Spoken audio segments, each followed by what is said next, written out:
नमस्कार रसिक श्रोते हो, नमस्कार. आणि आजच्या साहित्य सौरभ या कार्यक्रमात तुमचं स्वागत आणि मधुरा पुजारीचा नमस्कार. श्रोते हो, गेल्या 2 भागांपासून आपण गप्पा मारतोय ते ज्येष्ठ कवयित्री साहित्यिका अस्मिता इनामदार यांच्याशी. त्यांच्या कविता आपण ऐकत आहोत. आजही आपल्यासोबत त्या आहेत. आपण त्यांच्याशी बोलणार आहोत. ऐकूया अस्मिता इनामदार यांच्या मधुरा पुजारी यांनी घेतलेल्या मुलाखतीचा 3रा आणि अंतिम भाग.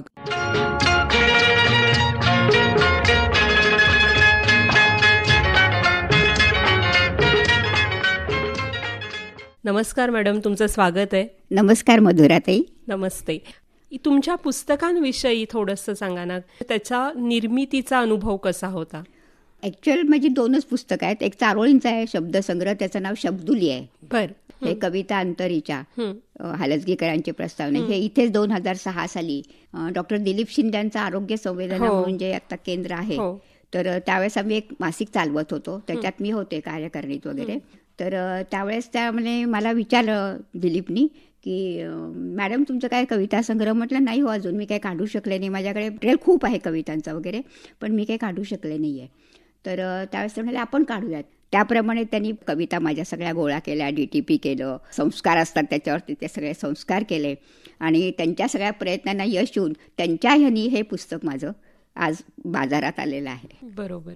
ह्या तुमच्या 2ऱ्या कविता संग्रहाचा उल्लेख केला, ज्यामध्ये तुम्ही चारोळ्या लिहिलेल्या आहेत. हा एक कवितेचा वेगळा प्रकार आहे चारोळी, आणि सध्याच्या काळात बऱ्यापैकी लोकप्रिय असलेला प्रकार आहे. तर तशा काही तुमच्या चारोळ्या आपण आता ऐकूया ना.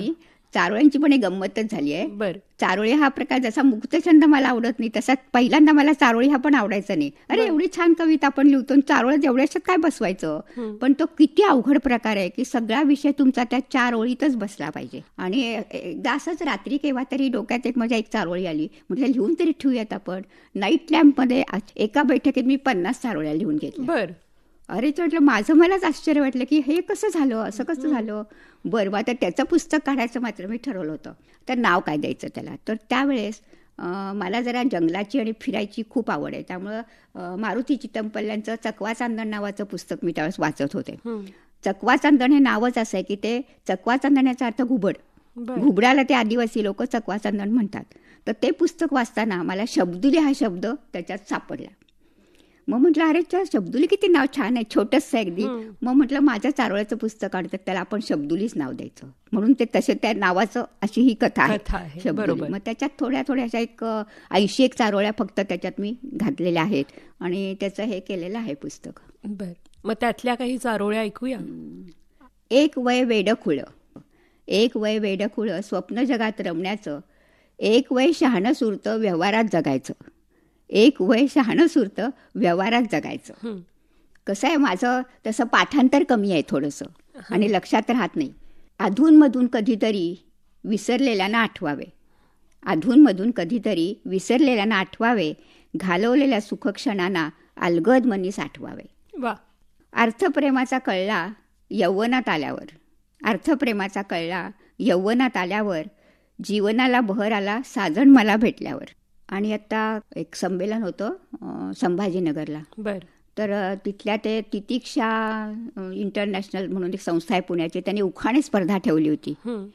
तर त्याच्यातही नंबर आला होता. बरं. अर्थात उत्तेजनार्थ आला, पण तरी सुद्धा त्यांनी या म्हणून सांगितलं होतं वगैरे.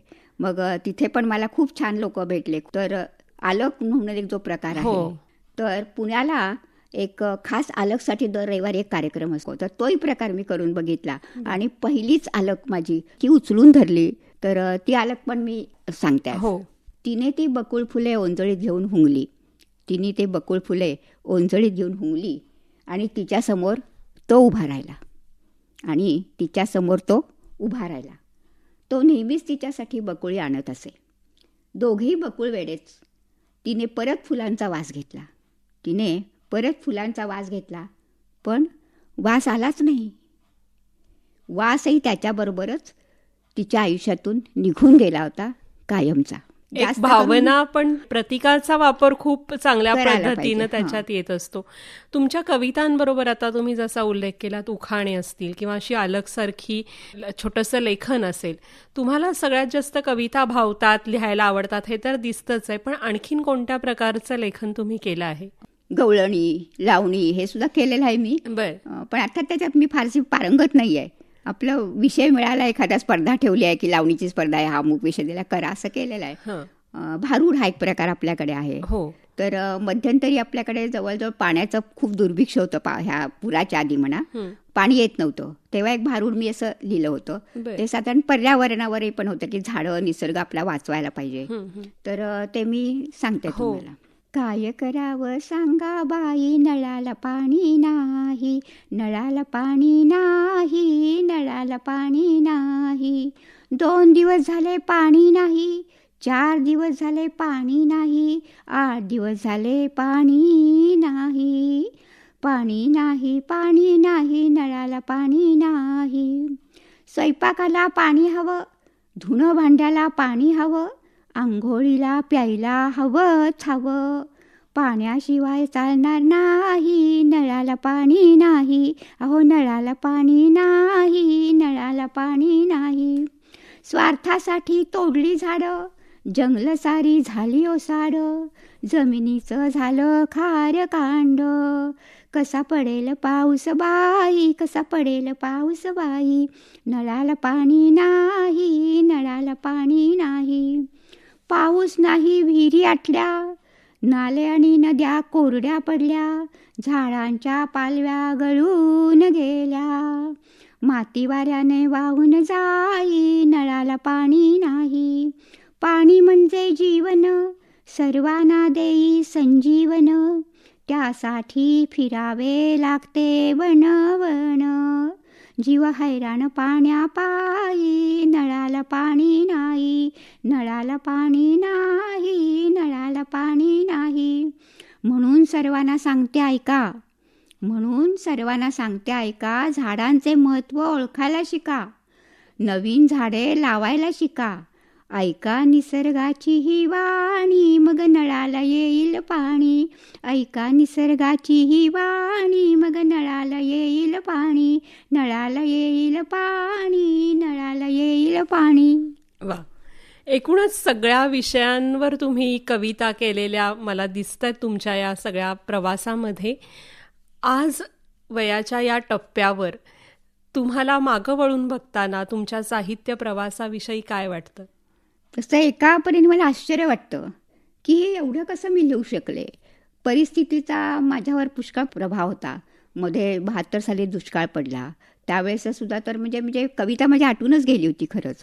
तो एक परिस्थितीचा परिणाम आहे. नंतर सासरी जेव्हा लग्न होऊन मी आले तेव्हा पूर्णपणे वातावरण वेगळं होतं. माहेरचं वातावरण वेगळं होतं, सासरचं वातावरण वेगळं. त्याच्यातही जमवून घेतलं मी, कारण प्रेमविवाहच होता, त्यामुळे मला जमवून घ्यावंच लागलं सगळीकडे. आणि आपण जन्मतरी माझ्या कवितेप्रमाणे स्त्रीनीच सगळीकडं नमायला पाहिजे ह्यानी. पण नंतर मी पण बंडखोर झालेच होते, थोडीशी नाही म्हटले तरी. पण त्यामुळे ह्या सगळ्या ह्याच्यात असं मला असं वाटतं की माझं जगणं जे आहे ते परिस्थितीला मी झुंज देऊन सामना करून जी जगले, हे कवितेच्या आधारेच जगलेले आहे. कविता हा माझा प्राण पण आहे आणि कविता हा माझा छंद पण आहे. त्यामुळं प्रत्येकाला आयुष्यात काही ना काहीतरी छंद असावा. कविताच असाव्यात असं नाही, पण त्यांनी आपलं आयुष्य इतरांच्या बरोबर जेव्हा आपण समाजाबरोबर बांधून घेतो त्याच वेळेस आपल्या स्वतःसाठी पण त्यांनी जगायला पाहिजे असं मला वाटतं. आणि त्याचा खरोखर उपयोग होतो. आज या वयाच्या 80 वर्षी मी प्रवास करू शकते, मनाची उभारी असल्यामुळं सगळ्या ह्याला तोंड देऊ शकते. कुठलंही, आता पूर्वी खूप घाबरायची मी काही घरात झालं तरी, पण आता नाही घाबरत मी. कुठलीही परिस्थिती असू देत, आपण धीराने त्याला तोंड द्यायलाच पाहिजे. भविष्याचा आधार नाही घ्यायचा, स्वतः संकटाला सामना करायचा आहे, हे माझं ध्येय आहे. अगदी खरं आहे. आणि हेच मार्गदर्शक पण आहे आत्ताच्या येणाऱ्या नवीन पिढीला. जे ही मुलाखत ऐकतात त्यांना सुद्धा हे खूप मार्गदर्शकपर आहे की उभारी असली तर आपण कोणत्याही संकटाचा सामना करू शकतो.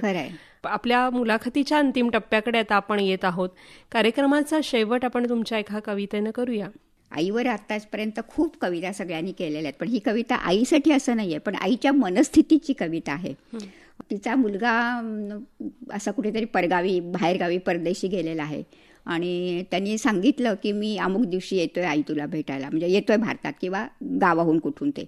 आणि मग आई वाट बघते नेहमीप्रमाणे मुलांची, आणि ठरलेल्या दिवशी ठरलेल्या वेळेत तो येत नाही. त्यावेळेस तिची जी मनस्थिती होती म्हणजे खरी आहे, माझ्याबाबतच झालेली आहे. अजूनही डोळ्यात पाणी येतं. नाही गळा भेटी कधी ना शब्दांचे झेले रचले. नाही गळा भेटी कधी ना शब्दांचे झेले रचले. लाडकाच्या भेटीसाठी डोळे तिचे आसावले. किती दिस झाले नाही खबर मिळाली. किती दिस झाले नाही खबर मिळाली. डोळा भरून बघण्याची आस विरून या गेली. नाही का रे मनामध्ये कधी भेटीचा विचार. नाही का रे मनामध्ये कधी भेटीचा विचार. नाही का रे तनामध्ये कधी मायेचा पाझर. गेला उडून या दूरदेशी तिचा जीवाचा कलिजा. नाही खंतावला जीव त्याचा नाही उसवला धागा. बळपंखात भरून घेऊ वेध गगनाचा. बळपंखात भरून घेऊ वेध गगनाचा. ममतेचा बंध उभा एका वेड्या माऊलीचा. नाही अडवत माया नाही वळत नजर. नाही अडवत माया नाही वळत नजर. आता आईच्या हातात फक्त भिजतो पदर. आणि तो येतो अचानक. डोळे गाळीत गाळीत ती सोसत राहिली. डोळे गाळत गाळत ती सोसत राहिली. एका आई या शब्दानं सारं भरून पावली. वा, फारच छान. वेगवेगळ्या भावनांचं प्रतिनिधित्व करणाऱ्या तुमच्या या कविता आज तुम्ही ऐकवल्यात. आमच्याशी, आमच्या श्रोत्यांशी संवाद साधलात. तुमचा प्रवास कसा होता हे सांगितलं.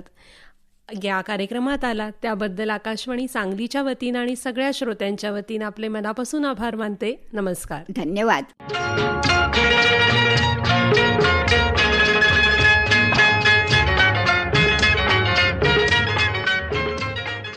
ज्येष्ठ कवयित्री अस्मिता इनामदार यांच्या मुलाखतीचा तिसरा आणि अंतिम भाग आपण ऐकला. आणि याबरोबरच आजचा साहित्य सौरभ हा कार्यक्रम समाप्त करत आहोत. पुन्हा भेटूया. तोपर्यंत मला मधुरा पुजारीला आणि या कार्यक्रमाचे सादरकर्ते श्रीनिवास जरंडीकर यांना निरोप द्या. नमस्कार.